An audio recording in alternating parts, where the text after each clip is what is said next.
what a big episode this week. Classroom Elite Season 2, Episode 6. I am pleasantly surprised. Lerche really came back and they're just like, we did you dirty last week. We outsourced an episode and stuff. Oh, my bad, I'm coughing. Stuff was not looking good. Was not looking good.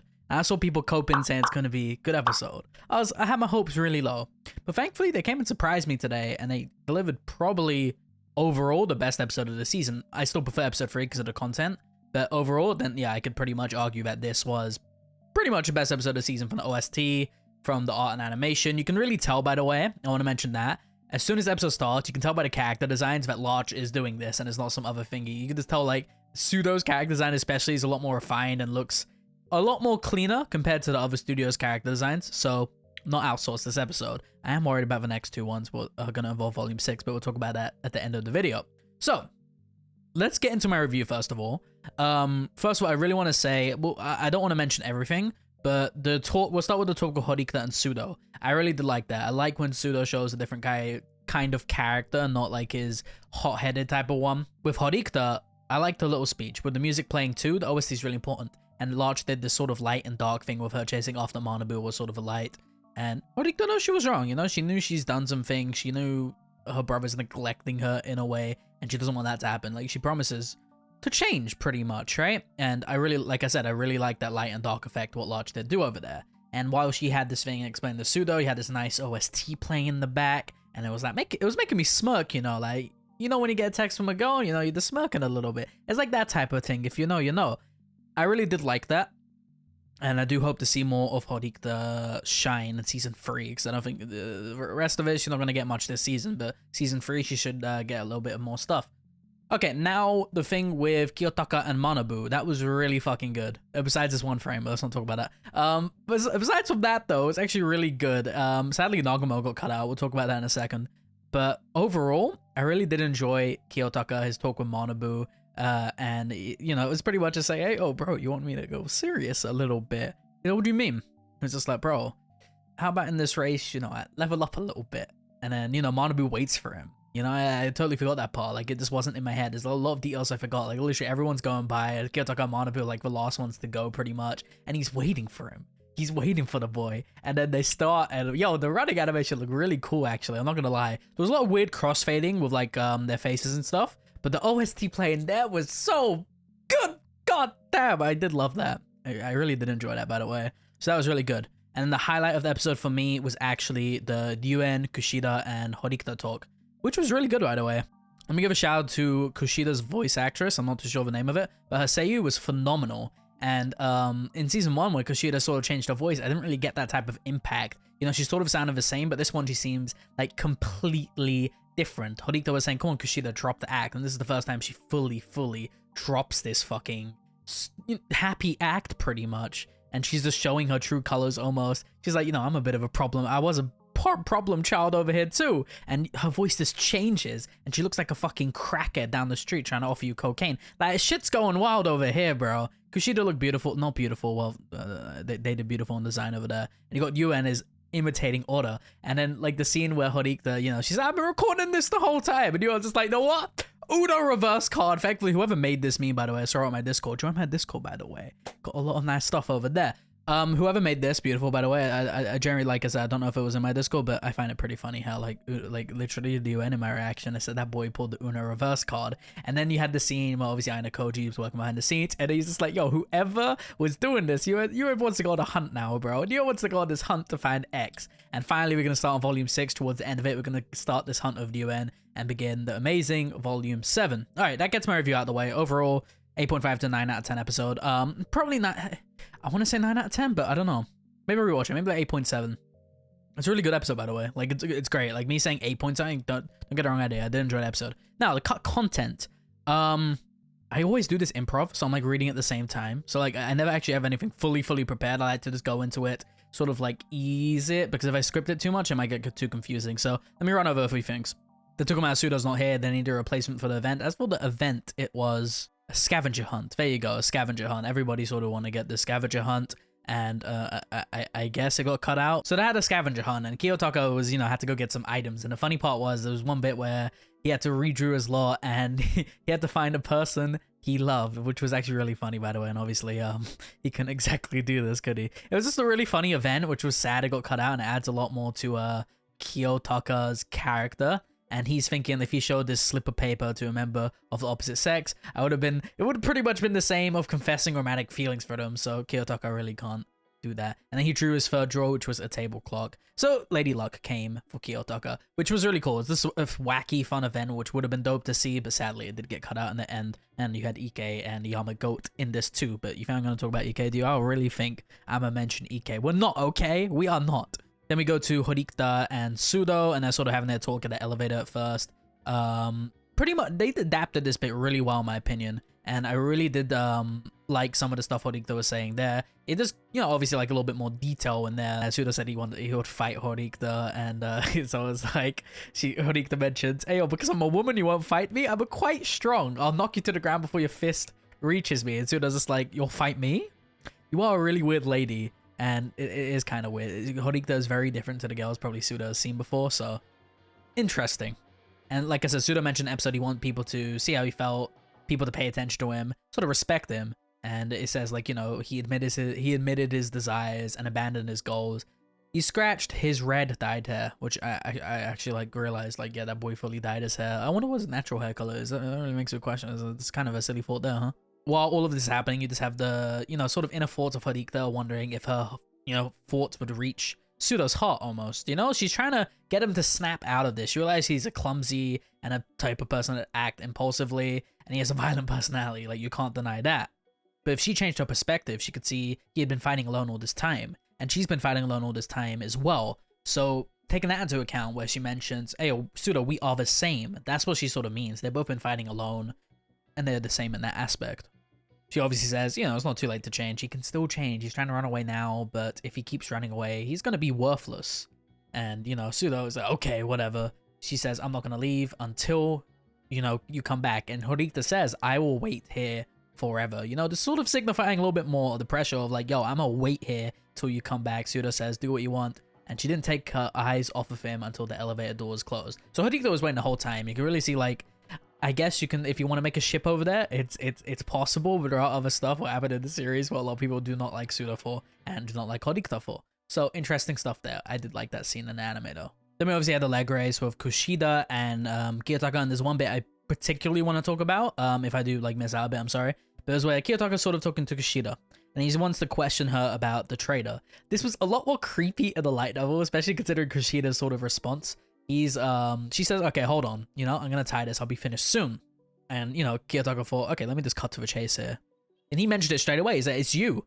You're the trader who leaked Class D's participation table to Class C. And she's like, come on, ayanokoji, what's the matter with you? Even as a joke, that's a cool thing to say. He's like, I saw you take a picture with your phone of the participation table we drew on the blackboard. She said, I did that to record information, because see that you lying. The Kiyotaka knows this. Then she obviously like brings the hypothesis. She's like, oh, maybe if I was the one who did, betray us, then why didn't you do this? And obviously these things play out the same. And he says this would be pointless. It wouldn't matter if the trader was in Class D.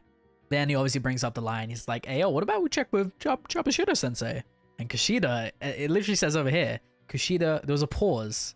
Kushida shut her mouth for the first time that day. Her smile disappeared. And with that, she confirmed his suspicions pretty much. However, a thin smile crept back onto her lips right away. And then she obviously goes with a hee you really aren't an ordinary person, are you, Ayanokoji-kun? And she laughed. This was a face he'd seen before, the face of the secret Kushida. So Kushida turns on that like creepy aura she has over here, which was a bit of a shame. It would have, like the way she did it, she just stopped smiling. And then, like a creepy smile crept up. Like the end of the episode, where she like got that little creepy smile. If they did that over there, that would have been perfect. But just because of like the reveal they had at the end, I'll forgive them for that. I will actually forgive them for that. Kushida is a really creepy character. And like, we're going to find out soon why she's doing all these things in the anime. But yeah, she is a really, really creepy character. Which, yeah, don't mess with women, y'all. Don't mess with women. Kushida obviously goes on saying, she wants to expel Horikita. And then she's going to add a Kiyotaka to this list too. Overall, pretty well seen, adapted. Still got those creepy ideas from Kushida. And even Kiyotaka mentions, have you considered UN might expose you? And this is where Kushida says, I'm not an idiot. I obviously wouldn't do anything, and that wouldn't leave any evidence behind. Yuen-kun is a liar who entraps people without batting an eyelash. So that's really cool too. You can really see Kushida, she knows, she's aware of the idea that Yuen might do something, but she's sort of saying she's taking precautions within this. So it shows Kushida isn't dumb doing things. She actually has some sort of a brain, if you guys didn't think she did. And obviously with that, they ran the three-legged race with silent hostility in the air between them. Dope. I really did like the anime though. It was good. So Sudo comes back and Horikita says, oh, you came back, Sudo-kun. And then it says, we have a line from Horikita in a dialogue. She says, I kept my cool, but inside I was glad. I was so glad. Which is actually so wholesome of Horikita, bro. Like, we don't get this little stuff of Suzu in the anime, obviously, because like I said, the inner dialogue gets cut out a lot. And the inner dialogue of Classroom Elite is such a big reason why you should read the light novel, because you're not going to get any of those inner details within the anime. Only sometimes you will if it's really important, but overall you won't. It sort of plays out the same, and they say, Horikita says, you know, we're sort of the same in this aspect. Overall, just a beautiful scene, and the way the anime did it, especially with like the light and dark thing, like I mentioned in my intro, really, really good. I really did like that. Now we move on to the race, the 1,200 meter relay race, which is probably the best bit in the volume. So obviously they're getting ready. They need a replacement for the boys and a replacement for the girls. So 3 guys and 3 girls from each class have to participate. And Horikita says, can I ask for a substitute? Because, you know, obviously her leg. And obviously, I think it was Miyake. I'm not too sure if it was. It is what it's saying. I need to find a name here. But he says he twisted his ankle before lunch, before the 200 meter dash. And obviously he will need a substitute as well. And Kiyotaka obviously spoke up saying, in that case, would it be okay if I, you know, requested to be a substitute? It's like, okay, cool. And everyone supported him. And he realizes, okay, maybe the class trusts me a little bit more than I thought. Obviously, we have the Manabu type of thing too. But before that, we have something else a little bit. We had a talk with Manabu and Nagumo, who didn't actually get a scene in the thingy. Besides, apparently he had one line, which I didn't hear. He mentioned to Manabu, I believe it was. I'm trying to find the right line. And he says, looks like victory is ours this time, President Horikita. I'd like to run against you directly if possible. And this is Nagumo sort of laughing as he approached him. And Manabu asks him, do you really plan to change this school? He says, you're too traditional, and even though you're strict, you're weak, your rules are generous. And, you know, with this, we can sort of learn that Manabu has a different ideals of Manabu. Well, I keep saying Manabu and Nagumo again, it mixed up. We can see Nagumo has different ideals to Manabu. I'm interested why they cut it. I guess they wanted to save Nagumo's introduction for another time, because he is a little, I guess you could say he is a little bit important to a certain volume. So I'm surprised how they cut that, but we have to see what they do with it. Then you have a nice shot of Manabu and Nagumo. For some reason, I always get these names mixed up, and I don't know why to this day I still get these names mixed up. So obviously after that, you sort of have the talk of Kiyotaka and Manabu, and then, you know, pretty much they're gonna have a race now, you know? It pretty much, you know, keeps going the same way as you think. Kushida cried ayanokoji, and he started thinking like, yo, I'm gonna go full speed now. I'm gonna run even faster. And cheers, you know, started yelling. It was just overall hype, and the way the anime handled it was really fucking good. Besides some bits cut out, obviously, with the Nagumo stuff, but overall, like, I really did enjoy the way they did it. Really dope, though. Really, really dope. And then you obviously have the talk in the class with Kay. It looks like she did get a little bit jealous, though. Like, she sort of walked away from that, so that was interesting. And everyone has puzzle expressions. Everyone looking at him. Everybody suspects Kiyotaka a little bit now, because he let this glimpse of his power sort of get out. So going into the future of the series is going to be really interesting to see how everyone interacts with him in the anime. I really can't wait, though. Obviously, we know Class D came last in the year, but okay. Then I'm going to go to the part with Horikita now, and that actually was really cool as well. Kiyotaka was concerned with the phrase where Horikita says it doesn't involve you, thank you for today. Obviously knowing that, you know, something's going to happen. Kiyotaka knew, bro. Like, this boy, he can predict everything, bro. That's what I like to see, because, you know, in the anime, he was like, He sort of knew what Horikita was sort of going to get into here. You have the talk with Kushida, Horikita, and Yuen, and he's like, okay, Susan, you didn't run away, you came. And then we really get into sort of the same type of things. And Kushida, you know, she snaps, bro. We get this nice little panel here. She reveals her true self. And it really does play out the same way. They sort of just like scrabble a bit longer. But obviously, for the sake of the video, I don't want to make it drag on too longer. But they really did adapt this really nice. The one part I liked especially was, you know, like the Seiyu, like I said. It was really, really good. Love to see it. You do love to see it. There's more details with obviously Ryuen's call, saying she heard Ibuki's voice, saying he's not discounting your strategy, but give me the chance to fight Horikita. Obviously, you know, Ibuki wants to do that to Horikita, get some revenge a little bit. Oh, sadly, Ibuki did not get anything in this volume. She sort of got cut out, so that was interesting. Then, obviously, Ryuen knows Kiyotaka was sort of in this, so someone was a third character sort of playing, you know, this. So this is really cool. This is really cool. The way the anime handled it, some bits I would say are better, especially with Ryuen's voice actor, because I just like him so much. And some bits, obviously, the novel does better with extra details.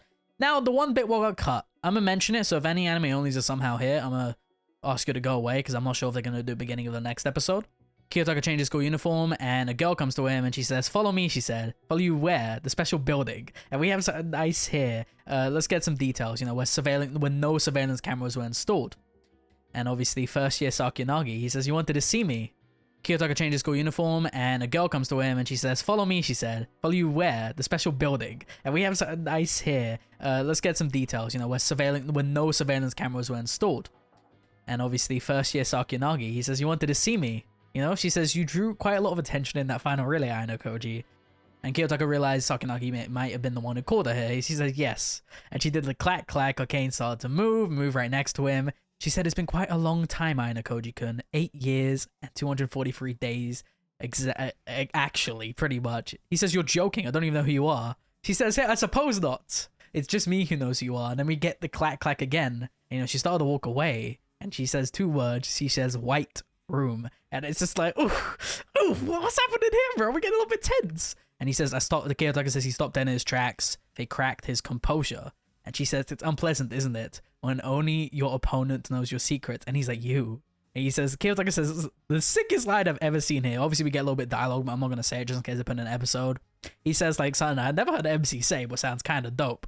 He met her eyes, and he says, "There's just one thing I want to know." He's not interested in anything. And his eyes met Sakuyagi's. It's like, "Can you bury me?" This boy didn't want his secret out at all. Like, he just didn't want the white room shit done. He's like, "Can you bury me?" Sakuyanagi chuckled to herself, and she pretty much walks away like, yo, wild. He says he wanted to lose that. He wanted that too. His destruction, his defeat would mean his old man would lose. Obviously, if he loses, his father loses too. He wanted the sad contradiction that carried within him to be destroyed. He wished that from the bottom of his heart. And over there, we end the volume. Overall, just a dope episode. And, like, I hope we do get the Sakuyanagi talk next week. So I'm not going to go into it too much until, like, if they don't do it, then I go into it fully. But really dope. Really did like the volume 5 adaptation. Well, the ending of the volume 5 adaptation. Overall, like, I'm going to rate it like a 6.5 out of 10 just because a lot of stuff were butchered. Especially the event. Next, we got volume 6, which will be Paper Shuffle. And I'm interested to see how that does.